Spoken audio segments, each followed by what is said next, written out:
கடிதாசியில் ஒன்று எடுத்து படிக்கிறேன், கேட்குறியா? இன்ட்ரெஸ்டிங்காக இருக்கும். அப்படியே எழுது சார். தேவரீர் மாமாவுக்கு சுபம்.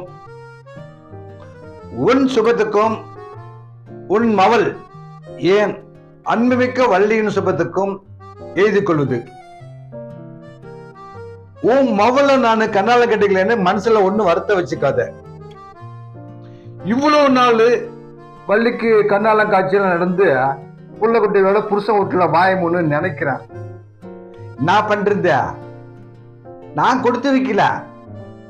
ஆனா இந்த சென்மத்துல இல்லா காட்டியும் அடுத்த சென்மத்துல நான் வள்ளி தான் கண்ணாலம் கட்டிக்குவேன். செத்து போனேன் ஆத்தா மேல சத்தியம்.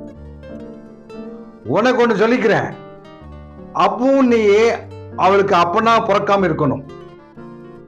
நானு இங்க நல்ல பொண்ணா பாத்துக்கிட்டு இருக்கேன். கிடைச்சது உனக்கு கடிதாசி போடுறேன். தகவல் வந்த உடனே நேர்ல வந்து, ஏன்னா இங்க யாரும் என்ன அனாதை பயில் நினைச்சு கூடாது, நேர்ல வந்து கண்ணாலம் கட்ட வைக்கணும்னு கேட்டுக்கொள்கிறேன்.